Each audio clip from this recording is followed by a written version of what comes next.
merci de nous retrouver pour cette nouvelle émission de Culture on Stage, consacrée aujourd'hui à une pièce écrite et interprétée par Eric Pratt, intitulée « Il fait beau plusieurs fois par jour ». Un one-man show finement écrit qui met en scène un comédien, Rémi Kerdreux, qui tout au long de sa tirade du Cid va nous faire partager des souvenirs entre vacances dans le Finistère, premier amour et premier casting. Comme chaque semaine, c'est le directeur du Théâtre National de Nice qui nous en dit plus sur cette programmation. Je suis obligé d'abord de dire que Il fait beau plusieurs fois par jour est un spectacle que j'ai acheté de manière absolument champ en poche pour une raison simple, c'est que Eric Pratt, qui faisait là son premier spectacle seul, est un comédien avec qui j'ai beaucoup travaillé et qui est assez étonnant et assez formidable. Alors, quand il m'a dit qu'il faisait son premier spectacle, j'ai dit oui. J'ai dit oui et j'étais très très heureux à l'idée d'aller le voir. Sauf que voilà, j'ai été convoqué à Paris à la même époque, ce qui fait que je n'ai pas pu le voir. Je sais juste que Eric est un type formidable et que je vais le retrouver bientôt dans le Woody Allen où il fera le père. Il est donc à l'origine de l'écriture de cette pièce, mais en est également le comédien unique.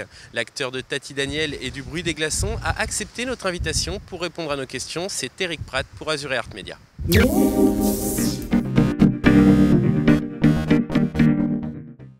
Eric Pratt, bonjour. Bonjour. Merci de nous recevoir ici au Théâtre National de Nice. Alors vous êtes en ce moment à l'affiche de la pièce Il fait beau plusieurs fois par jour, dont vous êtes l'unique acteur, mais également l'auteur. Alors racontez-nous l'histoire, comment est née cette aventure? L'aventure est née par un hasard absolu, parce que moi, faire un spectacle tout seul, a priori, c'était pas mon truc. Et j'ai un ami qui est... parce que j'ai commencé à faire du théâtre au Conservatoire de Versailles. Et donc j'ai toujours un ami qui s'appelle Jean-Daniel Laval, qui est le directeur du théâtre de Versailles. Et quand il a été nommé au théâtre de Versailles, il m'appelle et il me dit « Devine quoi ?» Je lui dis « Bah non, dis-moi, je suis nommé directeur du théâtre de Versailles. » Là, on avait commencé. Alors, moi, j'étais mort de rire. Et il me dit, il faut que tu viennes faire un truc à Versailles, il faut que tu viennes parler de Versailles. Parce qu'il y a un festival tous les ans qui s'appelle le Mois Molière. Mais il me dit, je suis en fin de programmation, en fin de budget, donc il faut que tu sois tout seul. Et je lui dis, ah non, non, tout seul.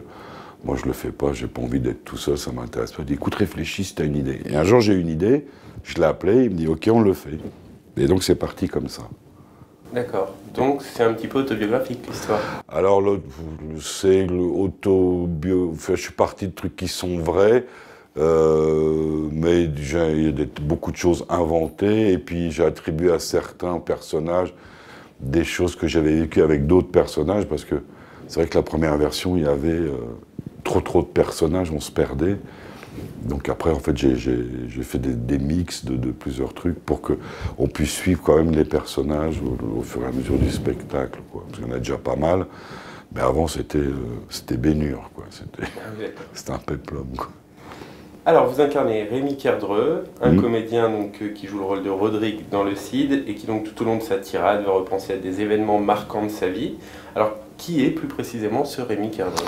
Alors, Rémi Kerdreux, c'est un acteur comme il y en a beaucoup. C'est, je pense, pas un mauvais acteur. Je pense qu'il est assez flemmard. Et bon, là, il a quand même les hasards de la vie, c'est qu'il a quand même la chance de jouer Rodrigue dans le Cid. Bon, il n'a pas l'âge du rôle. Il n'a pas l'emploi, à mon avis, il ne l'a jamais eu. Et bon, c'est une chance tout à fait extraordinaire. Bon, c'est pas dans des conditions extraordinaires, c'est genre un peu MJC, truc comme ça. Et comme avant le début du spectacle, il se fait, entre guillemets, allumer par son metteur en scène, bon, lui, ça le décourage assez vite, quoi. Et en plus, il a eu la très très mauvaise idée de manger un pambagna juste avant d'entrer en scène. Et très vite, le pambagna lui pèse sur l'estomac et il pense qu'à un truc.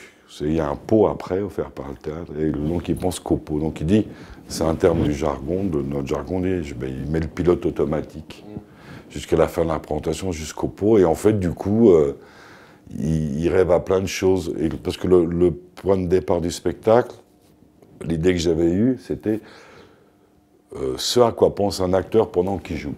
Et donc c'est devenu ce à quoi pense cet acteur-là, Rémi Kerdreux, pendant qu'il joue.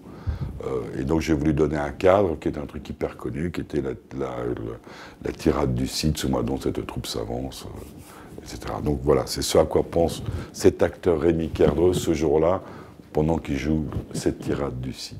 Et en fait, il repense à sa vie et il se réinvente une vie, quoi, parce que évidemment, il lui arrive des choses dans cette vie inventée que je pense lui n'a jamais vécu, parce qu'à un moment, il est censé jouer Hamlet, après Don Juan, dans des super beaux théâtres, et bon, je pense que ça ne lui est pas vraiment arrivé, quoi. Alors, juste on va revenir sur le Pambagna.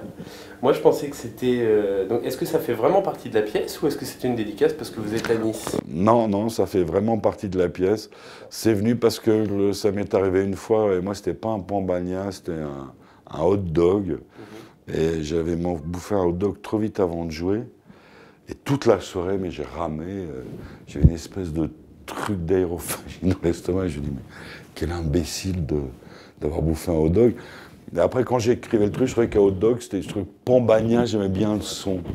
Et puis c'est vrai que le Pambagna, c'est costaud. Non, non, c'était écrit dans la pièce. Et comme il y a un personnage qui s'appelle, dans le spectacle, qui s'appelle François, qui est de Nice. Et ça, c'était un personnage qui a vraiment existé, qui s'appelait François, qui était de Nice, qui avait commencé à faire du théâtre ici, au Conservatoire de Nice, et que moi j'ai connu à la rue Blanche, et après au Conservatoire de Paris, qui malheureusement est décédé. C'est pour ça que j'avais envie de, comme je le dis dans le spectacle, c'est vrai que j'avais envie que ce personnage-là, qui était haut en couleur et qui était vraiment un ami, existe, quoi. Mais là, je dis qu'ils sont connus à l'école, au lycée, pour ce qui n'était pas vrai, nous on s'est connus plus tard, dans la vraie vie, quoi. D'accord. Donc le Pambagna, c'était écrit comme ça. C'était vrai. Ouais. Très bien. Alors, le nom de la petite ville en Bretagne, est-ce que c'est vrai ou... Alors oui, parce que c'est un endroit où je passe mes vacances, où j'ai une maison. Et en fait, c'est il y a Crozon, qui est le bourg, c'est dans la presqu'île de Crozon, c'est la baie de Douarnenez, c'est en face de Douarnenez. C'est un endroit magnifique. Et le port, en bas, mais c'est collé, s'appelle Morgat. Et c'est dans le Finistère. Et je ne sais pas pourquoi, moi ça me faisait marrer d'appeler le truc Crozon-Morgat-Finistère. Oui, c'est... Mais ça existe vraiment, presqu'île de Crozon, la ville de Crozon, et Morgat, c'est un endroit très sauvage. Et il y a des plages extraordinaires, avec des falaises, la lande, et puis des plages très grandes. Et c'est impressionnant parce que vous êtes là, vous avez tout le continent derrière vous. Vous voyez les deux pointes de la Bretagne, là. Quand on regarde la carte, la Bretagne, il y a deux pointes. Vous voyez le Rat de Seine, la pointe Saint-Mathieu, c'est ça qui avance. Et devant vous, c'est le Canada, l'océan. Majestueux. Et vous alors, qu'avez-vous pensé de cette pièce? Vous nous avez donné votre avis après la représentation, regardez.